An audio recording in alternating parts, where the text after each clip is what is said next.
काळा माती.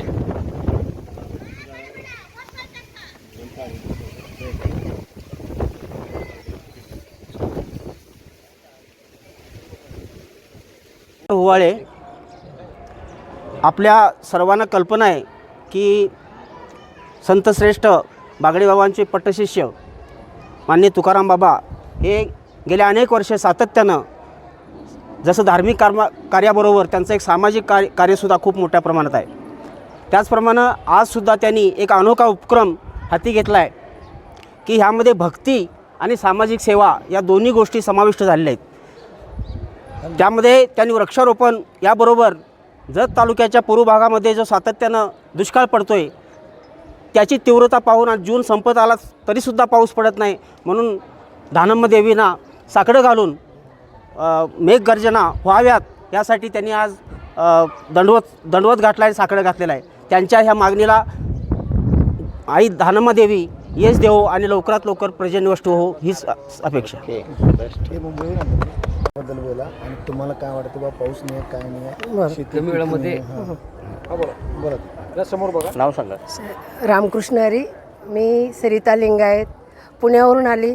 बाबांनी जो आज उपक्रम जो दाखवला की पाऊसच पडत नाही, जून महिना संपण्यात आला, तर आज भक्तांसाठी त्यांनी जी हाक घातली आहे, जी आवाज दिला आहे धानम्मा मातेला की हे आई जगदंबे माझ्या लेकरांसाठी, शेतकरी राजांसाठी मेघगर्जना होऊ दे, असं आज त्यांनी साकडं घालून आणि लोटांगण घालून देवीच्या चरणी नतमस्तक होऊन आरती करून त्यांनी आज सिद्ध केलं की भक्तीशिवाय पर्याय नाही. भक्ती सर्वात श्रेष्ठ असते.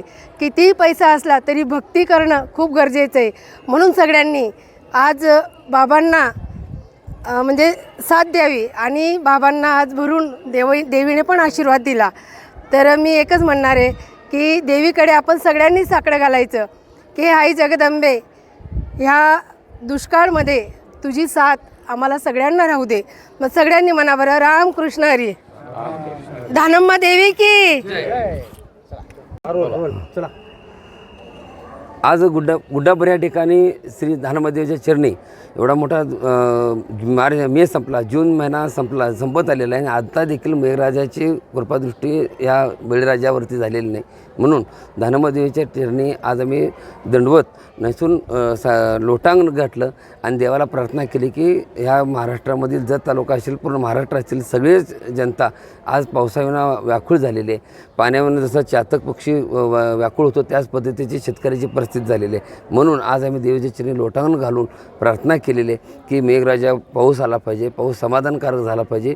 जून महिन्यातला 7 जूनला पाऊस चालू होतो, पण आज 23 जून आहे तरी देखील एक थेंबा पावसाचा नाही आहे. दुबारी पेरणी करण्याची वेळ शेतकरी राजावरती आलेले, बळीराजावरती आलेले, दुःखाचा डोंगर त्यांच्यावरती कुठेतरी कोसळता दिसतोय.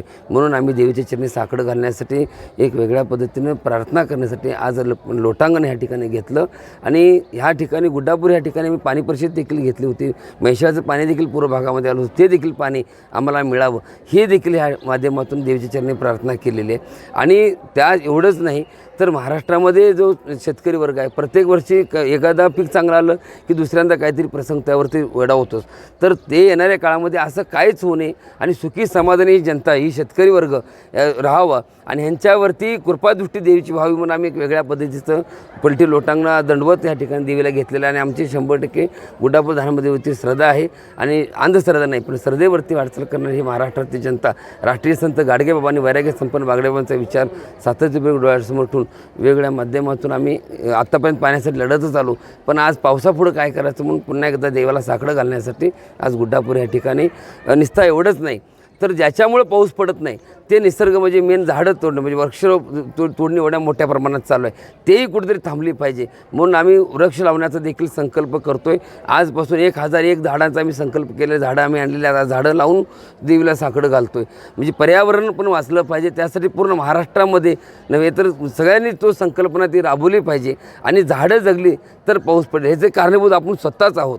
बाकीचे लोक आहेत की झाडं तोडण्याचं प्रमाण तितक्याच प्रमाणामध्ये वाढलेलं आहे. म्हणजे एकीकडे गॅस नाही म्हणून झाडाचा पर्याय, लाकडाचा पर्याय, चुलीचा पर्याय वापरायला लागलेत, झाडं कटाकट तोडली जात आहेत. ह्याची कारणीभूत आपण स्वतः देखील आहोत. पण आम्ही नुसतं झाडं न लावता खड्डे तेच, झाडं तेच, ह्या वर्षी लावलेलं खड्डा पुढच्या वर्षी तोच खड्ड्यामध्ये पुन्हा तेच झाडं राखलं जातं. असं न करता झाड 100% जगलं पाहिजे, याच्यावर आम्ही आजपासून कामाला सुरुवात करणार आहोत. ते प्रत्येक गावागावामध्ये, भागाभागामध्ये जाऊन झाड जगवलेल्या माणसाला पारितोषिक देण्याचा देखील श्री संत बागडेबाबा मानवमित्र संघटनेच्या वतीने आम्ही तो प्रयत्न करणार आहोत.